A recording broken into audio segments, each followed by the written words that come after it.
Halo brother, ada beberapa bugs yang gue alamin di iOS 17.4.1 dan rilisnya iOS 17.5 versi RC yang bawa perbaikan dan beberapa fitur baru. Kita bahas, let's go!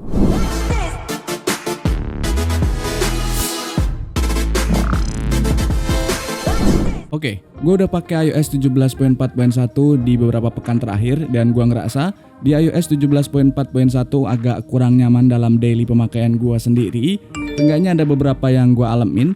Yang pertama adalah di jaringan, ada isu di jaringan. Jadi wifi-nya itu kalau gue lagi WhatsAppan, baik WhatsApp yang reguler maupun WhatsApp yang bisnis, itu kadang-kadang tiba-tiba disconnect sendiri. Padahal di handphone yang lain, di handphone Android gua yang lain, dengan jaringan yang sama itu nggak ada masalah sama sekali. Tapi di iPhone ini kadang-kadang kalau lagi gua ngirim pesan, tiba-tiba jaringannya itu reconnecting dan disconnect sendiri. Ini jelas bakal mengganggu gua banget dalam keseharian karena gua pakai WhatsApp itu cukup intens untuk komunikasi hubungan kerja maupun hubungan personal dengan keluarga atau teman. Lalu yang kedua adalah di bagian kameranya. Jadi kalau gua pakai di mode portrait di sini, lalu gua capture gambar dengan menggunakan kamera depan, hasilnya itu ternyata nggak bokeh di belakangnya, tapi kayak kita foto dengan mode biasa.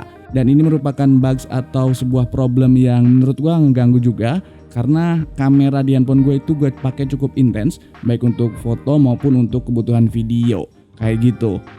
Dan selanjutnya adalah di bagian suhu si handphonenya. Di beberapa kesempatan kalau gue lagi rekam video walaupun videonya masih beberapa detik atau baru beberapa detik atau beberapa menit, video-video pendek doang, bukan durasi yang panjang yang lama gitu, handphonenya itu gampang banget panasnya dan ini jelas nggak nyaman banget.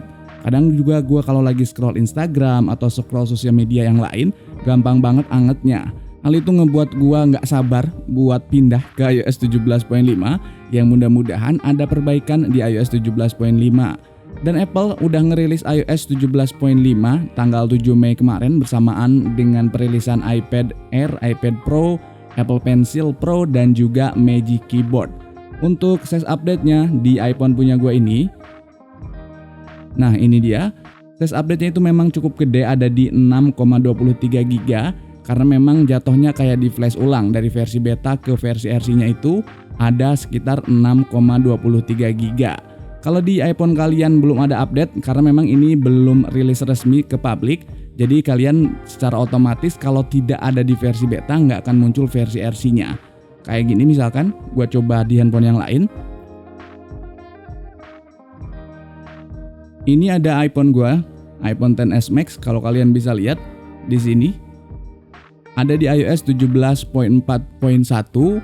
Kalau kita cek update, software update di sini. Bentar, diaktifin dulu jaringannya. Oke, kalau kita cek software update di sini nggak akan muncul. Di sini 17.4.1 up to date. Kecuali kalian harus aktifin dulu beta versionnya di sini. Pilih public beta atau developer beta sama aja. Kalian balik, nanti bakal muncul versi RC-nya. Tinggal diinstal aja kalau memang kalian mau. Tapi syaratnya adalah akun iCloud kalian, email iCloud kalian harus udah daftar versi developer beta dulu, baru bisa diaktifin atau bisa muncul untuk versi RC-nya ini.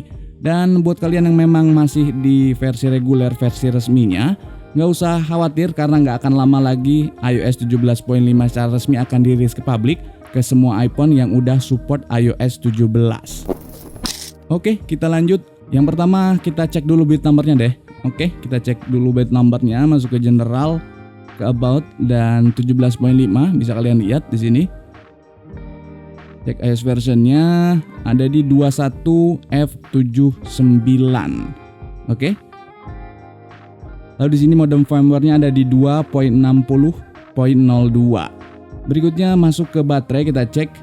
Untuk baterai health gua kemarin tuh 100% dan sekarang oke. Ternyata ada penurunan baterai health jadi 99%, ada penurunan 1%, nggak ada masalah sama sekali, itu hal yang normal dan wajar.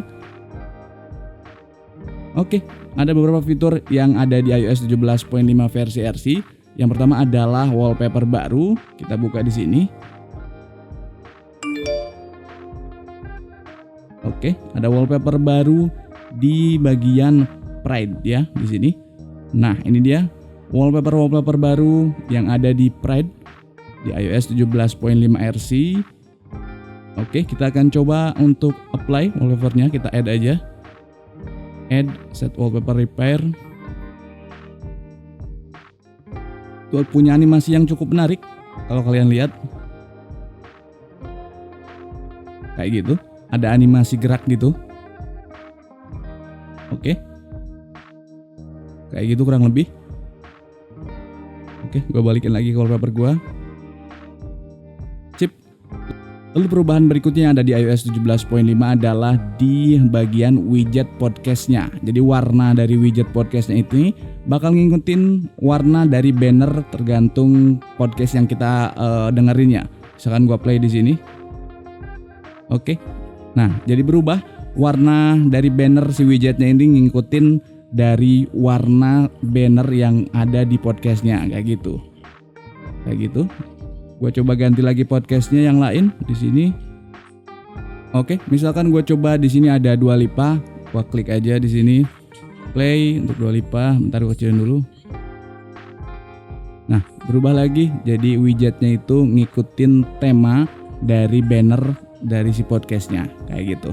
Ini udah ada di Apple Music sih sebelumnya, cuman mungkin ini hal yang kecil tapi menarik aja. Oke.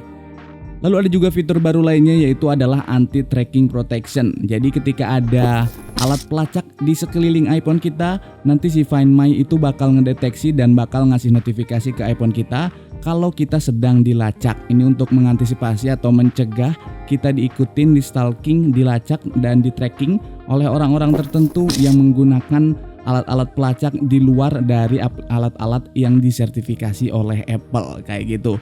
Jadi untuk fitur keamanan aja sih, apakah kita ternyata ada yang ngikutin, ada yang mata-matain, ada yang mantau, ini nanti bisa terdeteksi oleh sistem yang ada di iPhone dengan aplikasi Find My, nanti bakal munculin notifikasinya ke handphone kita. Jadi kita berasa lebih aman lagi ketika kita ada di suatu tempat gitu.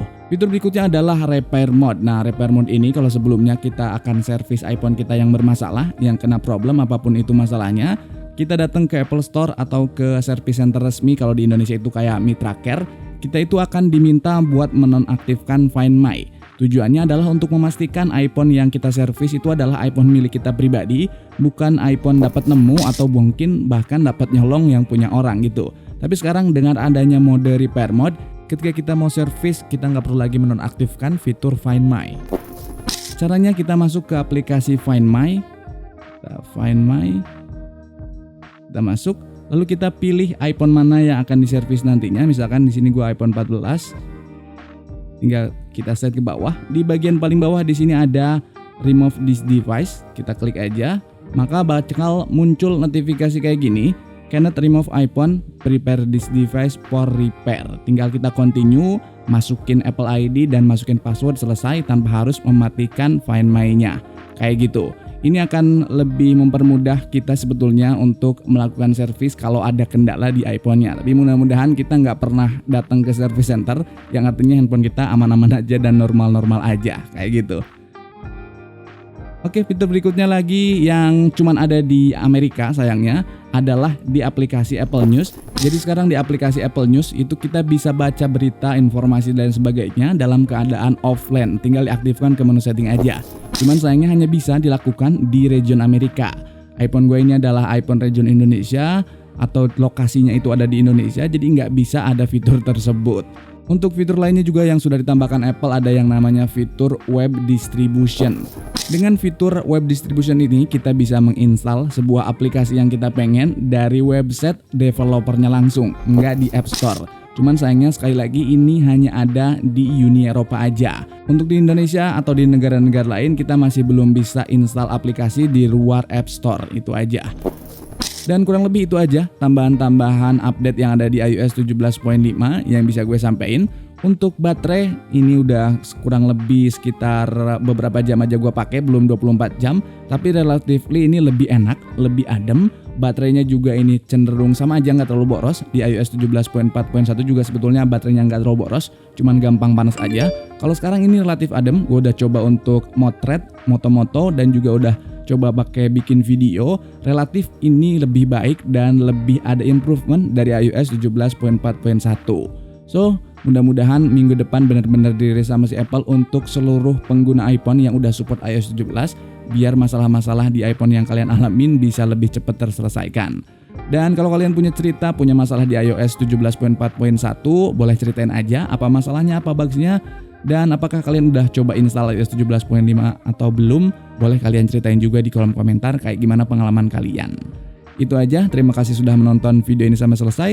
Thank you for watching, see you next video, bye bye.